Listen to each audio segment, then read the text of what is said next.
Between 1840 and 1860, roughly 400,000 people traveled the 2,000-mile path of the Oregon Trail, They thought it would be a fresh start, a chance to chase freedom and fortune. encountering sickness, death, exhaustion, and other hardships.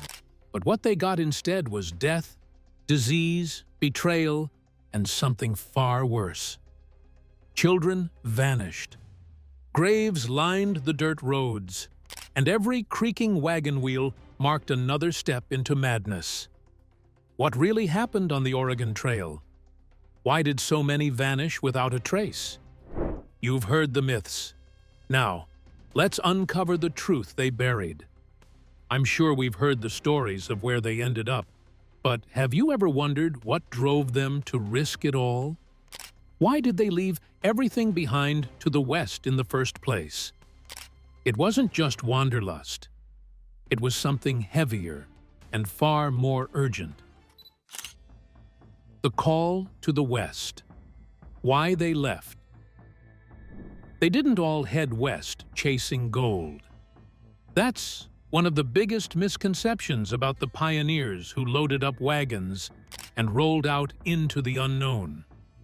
For many, there was no glittering treasure waiting at the end of the trail, just a fragile thread of hope and the fading echo of everything they left behind. The call to the west wasn't a single sound. It was a mixture of voices, some loud, some desperate, some determined, and it started far before the first wagon ever creaked onto the prairie. Let's rewind to the early 1830s and 1840s.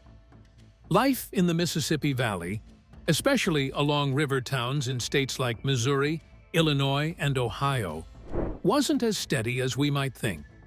Economic depression had choked towns that once bustled with trade. Farmers saw their crops rot in the fields with no buyers in sight. Banks failed. Landowners fell deep into debt. If a man owned a little piece of land, he clung to it like a lifeline, until that too slipped through his fingers. So when whispers of opportunity started drifting eastward, more like free land in Oregon, fertile soil in California, new beginnings out west, people listened. At first, it was just a few bold souls, but soon it became a wave. Now, let's clear something up. The myth of the West was powerful, but not always accurate. Paintings and pamphlets made it look like paradise. Tall grass, endless sunshine, golden hills just waiting to be claimed.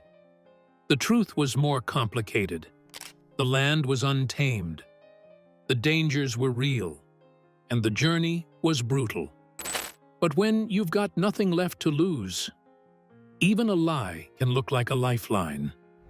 But the truth is, they didn't all leave chasing gold. Sure, stories of gold nuggets just lying in riverbeds were passed around like firelight, and newspapers printed tales of men striking it rich overnight. But most folks knew better. They weren't naive. They knew there was more fiction than fact in those headlines. Still, even if there was just a sliver of truth, that was enough to give hope to people who had nothing left. The West represented more than riches. It symbolized land. Owning land back then wasn't just about farming. It was about freedom.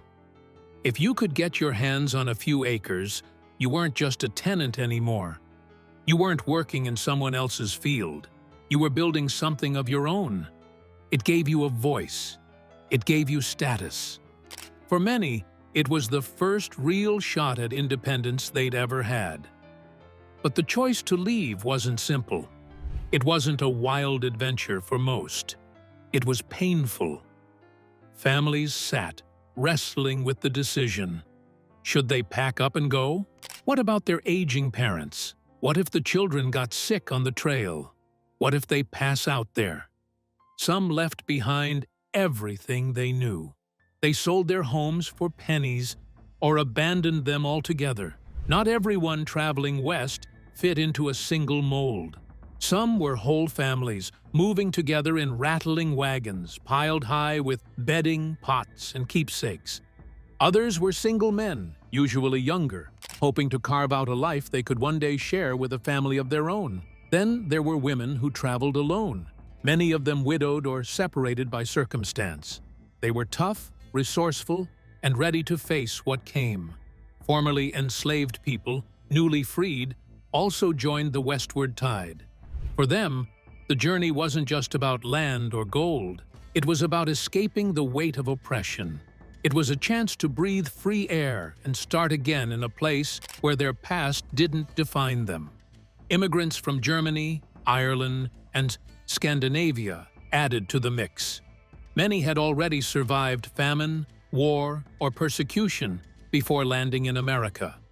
To them, the West was a promise made by a new homeland, a chance to own land, raise children, and live in peace. They brought their customs, foods, and languages along with their hopes. The reasons they left were as varied as the people themselves. But what tied them all together was that deep, often unspoken urge for something better.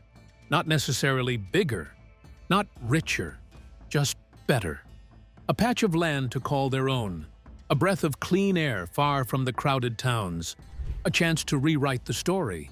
It wasn't glamorous, it wasn't easy, and the dream often came with a cost they hadn't expected. But still, they went. They packed their wagons, tightened the reins, and turned toward the horizon. Because for them, the West wasn't just a place, it was a possibility. And that possibility, no matter how distant or difficult, was worth chasing. Most people think the hardest part was the trail itself, but the real test began before a single wagon wheel touched dirt. Because once the decision was made, an even tougher question followed: how do you pack for a future you've never even seen? Packing for survival. What went into the wagon? You'd think packing for a journey across an entire continent would involve careful planning and a solid checklist. But for most folks heading west in the mid-1980s, it was a whole different story. It wasn't only about what fit inside a wagon, it was about what could keep your family alive. It all began at the launch points. Independence, Missouri, was among the earliest and most popular starting points for the Oregon Trail. Its location on the Missouri River and connection to the Santa Fe Trail made it a natural hub for outfitting expeditions. As the trail evolved, other towns like St. Joseph, Missouri, and Council Bluffs, Iowa, became prominent departure points. These towns offered supplies, repairs, and a final taste of civilization before the long journey west. And before stepping a single foot onto that trail, families had to answer one crucial question: what do we take? Packing for survival wasn't neat or pretty. It was frantic. But whether they were well prepared or winging it, nearly everyone shared one problem: overpacking. The wagons, as sturdy as they looked, could not carry so much. They were small, more like glorified wooden boxes on wheels than moving trucks. Still, people stuffed them to the brim. Pickles in jars, cast iron stoves, heavy furniture, fine china, family Bibles, rocking chairs, and even clocks. Many truly believed they'd need these things to recreate the life they were leaving behind. However, reality hit too fast. Within days on the trail, oxen slowed, wheels cracked, and tempers flared. Something had to go. And so began the painful process of discarding. Along the first miles of the Oregon and California trails, travelers came across broken violins, abandoned chests, full-length mirrors, and even grandfather clocks leaning awkwardly in the grass. These weren't just objects. They were pieces of home, of identity, now too heavy to carry forward. The people who made it far understood one hard truth. Survival didn't care about sentiment.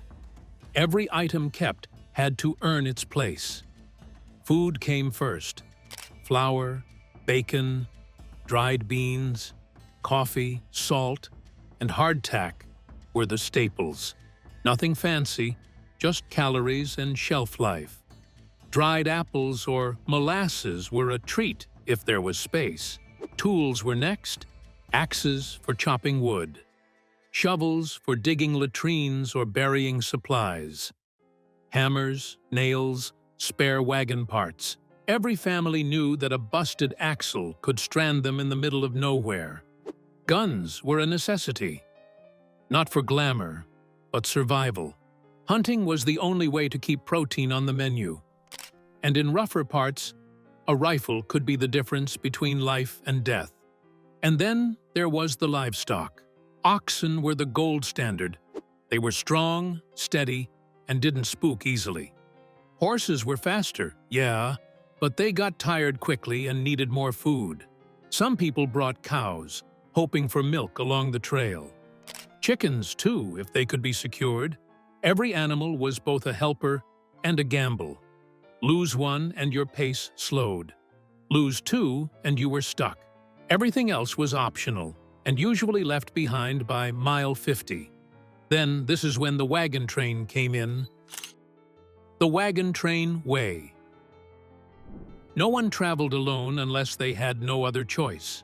The West was too wild, too big, and too unpredictable. That's why the wagon train existed. It was more than a group. It was a moving town, a temporary family bound together by shared risk and mutual need. At gathering points, like those in Council Bluffs or St. Joseph, families teamed up. They elected captains, drew up rules, decided on daily schedules, and mapped out responsibilities. These leaders weren't only symbolic, they were essential. A good captain could mean order, fairness, and a better chance of survival. A bad one? Well, maybe chaos. Wagon trains had to move in sync. Too fast, and the livestock would weaken. Too slow, and the seasons would turn. They voted on when to wake up, when to stop, how to settle disputes, and what to do if someone broke the rules. Disagreements were common, but rules were necessary. At night, wagons were pulled into a circle, not for fending off attacks, as Hollywood suggests, but more often to keep the livestock corralled. Still, it gave everyone a sense of safety, a perimeter, a moment to breathe before facing the next day's stretch. Packing for the Oregon Trail wasn't about squeezing things into a space. It was about choosing what you were willing to let go of and what you couldn't live without. But once the wagons rolled out and the dust settled behind them, something changed, because packing a wagon was one thing. Surviving the trail was a whole different battle. The routine of survival, a day on the trail. The Oregon Trail wasn't a wild adventure filled with constant thrills and discoveries. In truth, most days looked painfully the same. It was survival, not sightseeing. It was work and not wonder. It was one dusty footstep after another, in a rhythm that felt never-ending. But that's what it took to cross 2,000 miles of untamed land with a wagon full of dreams and barely enough supplies. Riding in covered wagons, nearly 500,000 pioneers traveled west, carving ruts so deep they're still visible almost 200 years later. Around 4 a.m., a rifle shot cracked through the still dark air, or sometimes a bugle call echoed from the edge of camp. This wasn't a gentle wake-up. It was a call to move or risk falling behind. There was no time to stretch or linger. The day started in a scramble. Men hustled out of bedrolls to gather oxen and mules that had wandered overnight. The animals were usually staked nearby to graze, but they didn't always stay put. Tracking them down before sunrise was a job in itself. Meanwhile, women were already tending to the fire and making breakfast, which is usually a quick meal of bacon, coffee, and biscuits if flour was still in stock. Nothing fancy, just enough to quiet an empty stomach before a long day of walking. As soon as breakfast was gulped down, the real work began. Bedding had to be rolled, cooking tools packed, and wagons repacked in the exact right order. It was a daily puzzle, fitting everything back in the small space where supplies lived. Women and children handled most of the packing. Men were out tightening harnesses, loading gear, and double-checking wheels. No one got to sit this part out. Even small kids helped gather kindling or hold tools. Everyone had a job.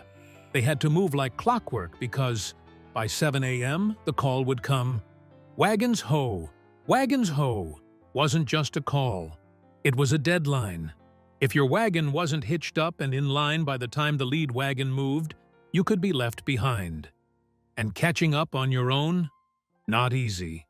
These groups moved fast for their time, averaging 15 to 20 miles a day, depending on weather, road conditions, and how the oxen were holding up. People didn't ride unless they had to. The wagons were packed tight with food, tools, spare parts, and maybe a few keepsakes. Most people walked mile after mile because that was just how it worked. A wagon ride was more for the sick, the elderly, or babies, not anyone with 2 working legs. The trail was long, hot, and often unforgiving. Dust blew up with every step, sticking to skin and clothes like a second layer. The sun beat down with no mercy. There were no podcasts or playlists to help pass the time. Just the crunch of boots and wagon wheels, the creak of leather, and the low groans of oxen pulling more than their weight. It was mentally draining, not just physically.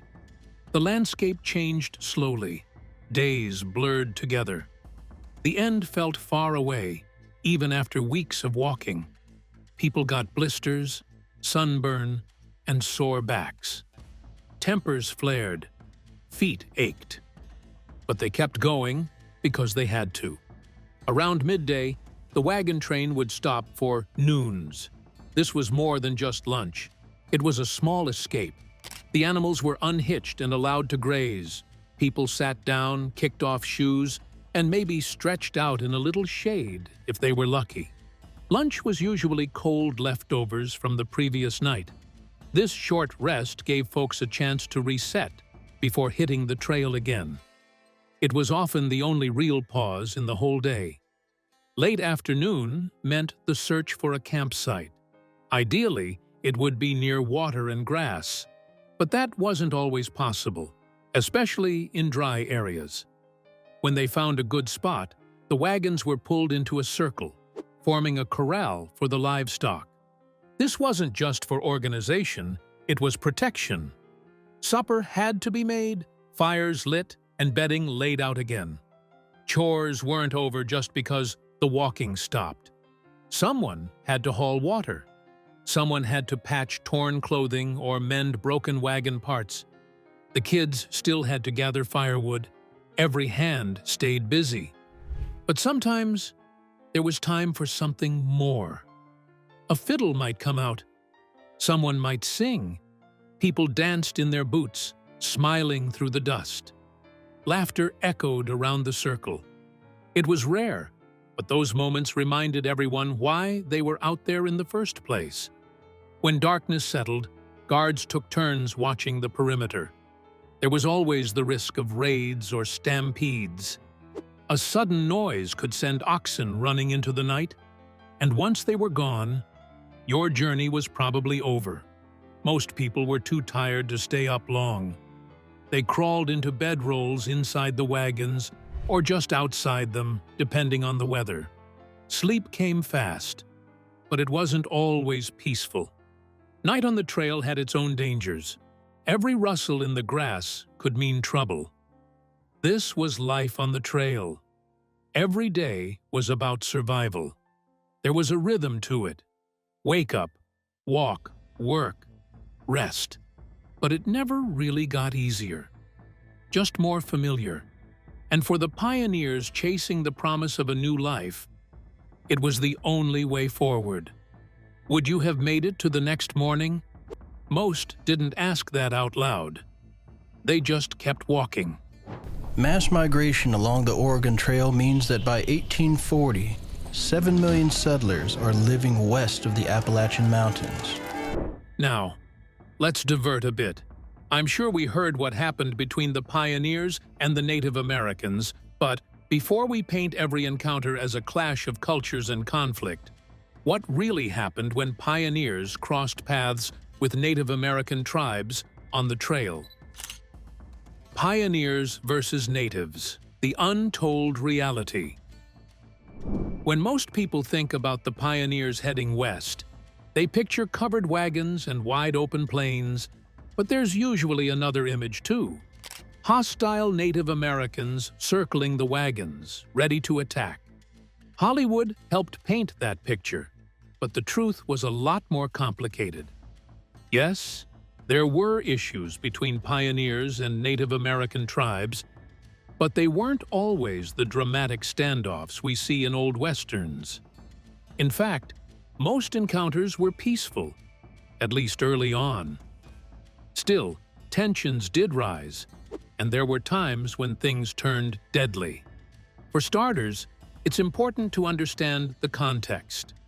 Native American tribes had been living on the land for thousands of years before settlers ever dreamed of heading west.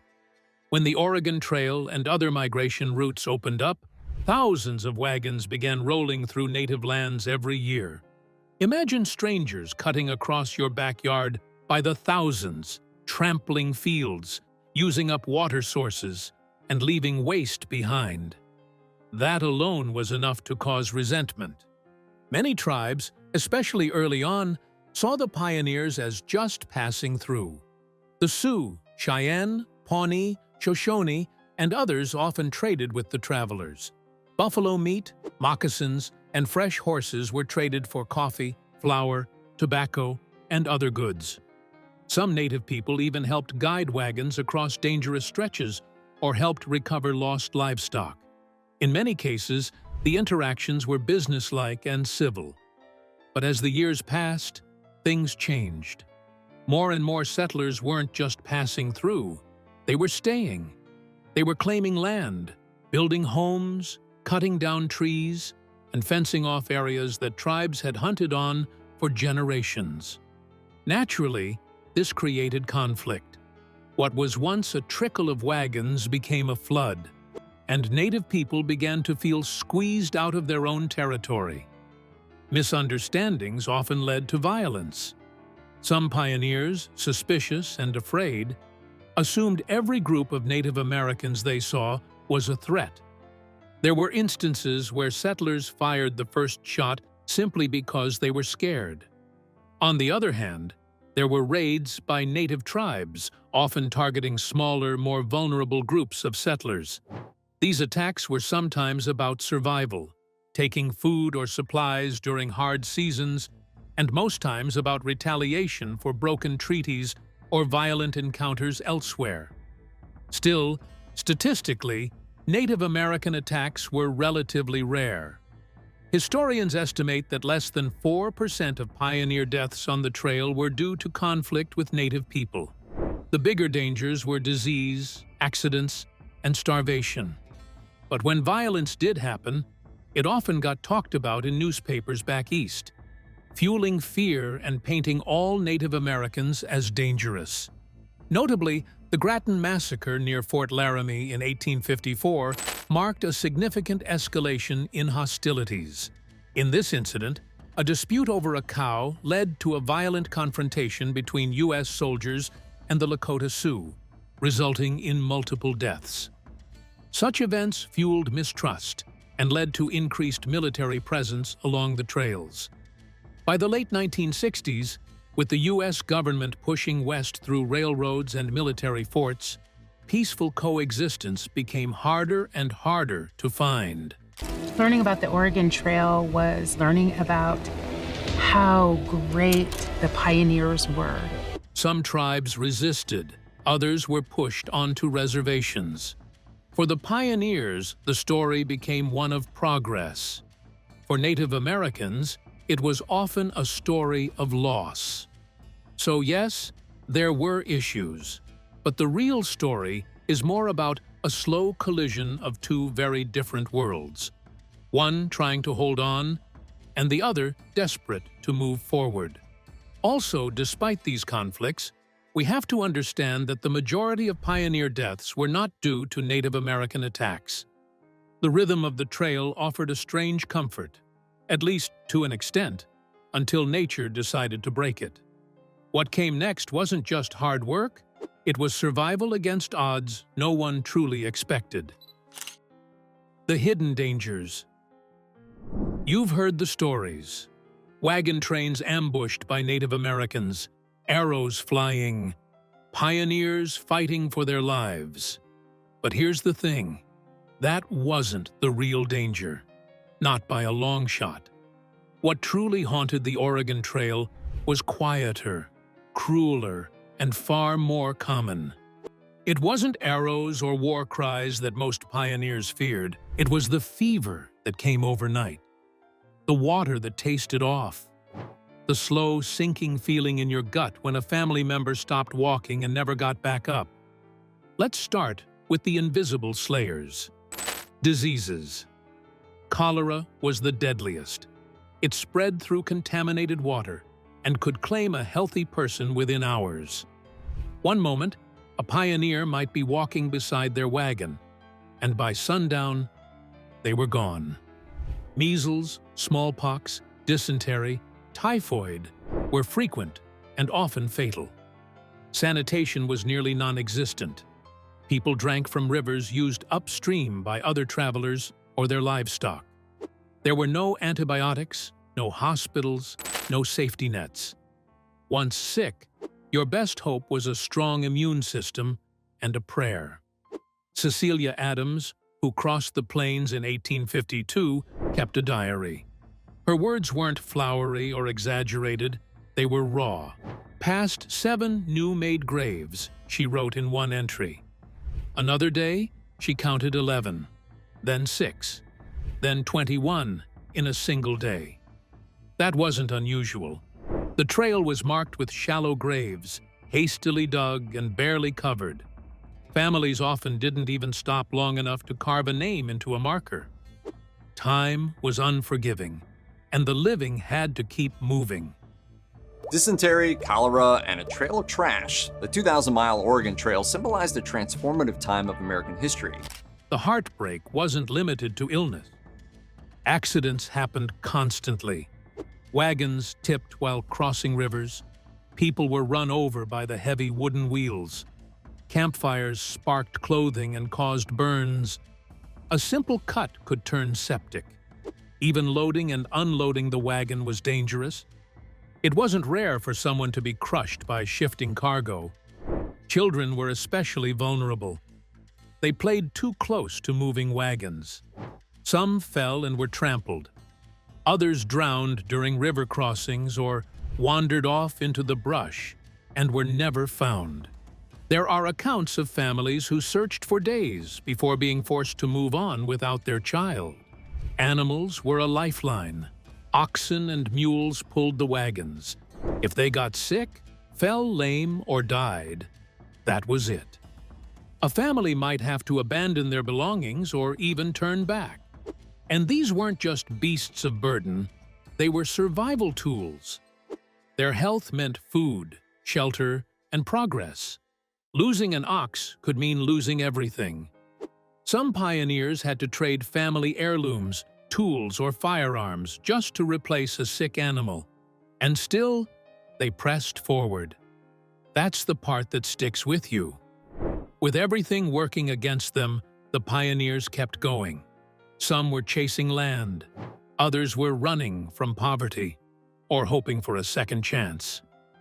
They buried their loved ones by the roadside, wiped their tears, and stepped back onto the trail. More than 20,000 people are believed to be buried along the Oregon Trail. No one knows the exact number. Most of those graves were left unmarked to prevent animals from digging them up. Sometimes, wagons would roll right over them to disguise their location. The trail became one long graveyard, stretching for over 2,000 miles. Then there was the psychological toll, the kind that didn't show up in numbers or maps. Parents who buried children, husbands who lost wives in childbirth, friends separated forever. Grief sat beside them on the wagon bench. They sang songs, told stories, and tried to keep spirits up. But the trauma lingered. And the worst part? There was no pause button, no time to grieve properly. If you didn't keep moving, you risked becoming another part of the trail's ghostly tally. What makes the story of the Oregon Trail so haunting isn't just the courage it took to face the unknown. It's the quiet suffering behind each grave, the resilience it took to keep going when everything in you wanted to stop. These were ordinary people, many with no experience in survival, doing something extraordinary, not because they wanted adventure, but because they had no other choice. The trail didn't just test the body, it tested the heart. And not everyone made it. But those who did, they carried more than just supplies in their wagons. They carried the weight of everything they'd lost along the way. And somehow, they still looked toward the horizon. After months of dust, danger, and doubt, they finally saw it. The land they'd risked everything for. What came next? That's where the real story begins. The end was just the beginning. After months on the unforgiving trail, the pioneers finally made it. They arrived at the end of the Oregon Trail. Now, let's be clear, this wasn't a journey that took years to complete. Most emigrants made the trip in about 4 to 6 months, depending on weather, terrain, and luck. But that's not to say it was easy. The first organized wagon train set out in 1836, and by the 1840s, the Oregon Trail had become the go-to route for Americans chasing a better life in the West. Over the next few decades, more than 400,000 people would follow that path. So, in a broader sense, the migration west took years. It took a generation. When they finally rolled into the Willamette Valley, or whatever stretch of Oregon territory they'd set their sights on, they weren't greeted with cheering crowds or ready-built homes. There were no towns waiting for them, no grocery stores, no doctors. Just land. Open, green, promising land. And that promise was enough. But starting over wasn't as simple as staking a claim. Pioneers who arrived before the 1850s could take advantage of the Donation Land Claim Act, which gave 320 acres to single settlers and 640 to married couples for free. It was the government's way of encouraging Americans to populate the territory. But to get the land, they had to work it, clear it, farm it, live on it for at least 4 years. So while they had made it to Oregon, the hardest work was still ahead. Many built rough log cabins first, then upgraded when they had time and materials. They planted crops, wheat, corn, potatoes, hoping the soil would be as fertile as promised. They formed communities, held town meetings, built churches and schools. Life didn't pause just because the journey had ended. If anything, it sped up. And there was another truth waiting for them, one that wasn't in the travel guides.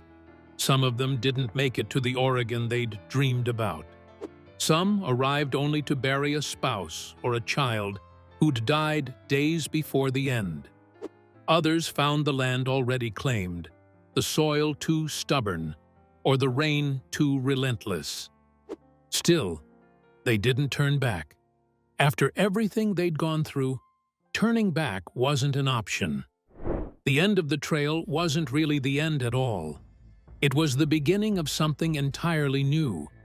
Oregon didn't hand them a new life. It asked them to build it, piece by piece, with calloused hands and relentless hope. And that's exactly what they did. Did the promise of a better life in Oregon truly outweigh the lives lost and cultures displaced along the way? Let us know in the comments. Do well to like, subscribe, and hit the notification bell on our channel so you never miss any of our uploads. Tap on the next video on your screen to watch more videos like this one.